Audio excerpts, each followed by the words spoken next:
What's up guys, it's Nived here. So I'm going to give y'all a quick rundown on controller movement, and I'm going to give y'all a little guide and show y'all a couple mechanics that should help your movement. So first things first is wall bouncing. This is really simple. All you do is look at the wall, slide into it, and jump off of it like that. You can also point your left stick in the other direction as you're jumping off the wall. That makes wall bounces much more consistent. And then if you want to do an infinite wall bounce like this, all you have to do is activate jump fatigue. So to do that, you just jump once, and now every time you jump, you have jump fatigue, and then you just come up to the wall and you'll bounce off of it with no velocity. Because to do a regular wall bounce, you need velocity. As you can see, it doesn't give me like a good bounce such as this. If you want to wall bounce off a small object such as this, you have to point your left stick in the opposite direction of the wall. As so. And if you don't do that, this is what it looks like. You'll get stuck on the wall every time. So to do the tap strafing, all you do is you want to press and hold the button that you bound the tap strafing to, and you just want to point your left stick in any direction.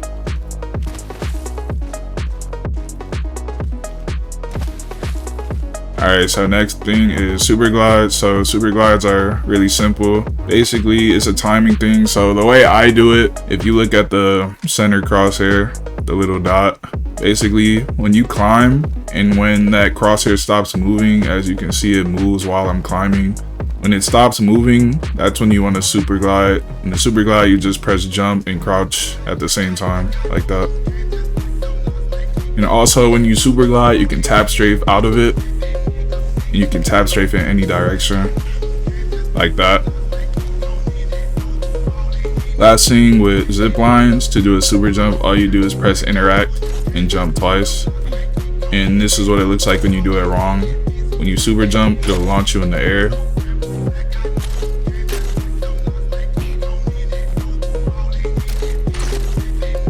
You can also tap strafe out of the super jump. So once you double tap A, you just tap straight like that. So yeah, those are a couple mechanics. You know, all you really want to do is just combine those while you're fighting in game. It's not really complicated, it's very simple. You just have to get the hang of it and get used to doing it in fights. And that's about it for the movement guide.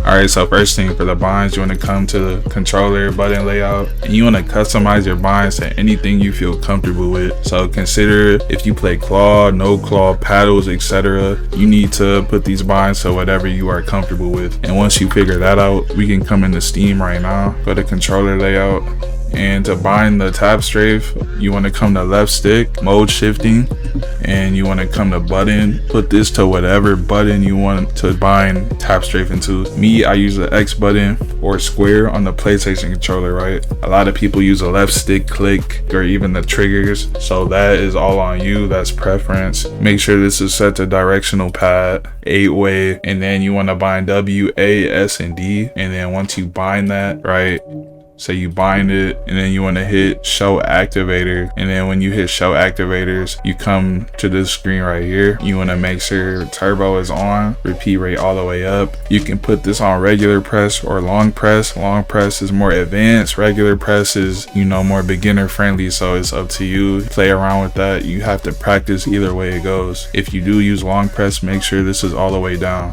and then you want to bind that for D and S as well, and W of course too. And that's it for the binds.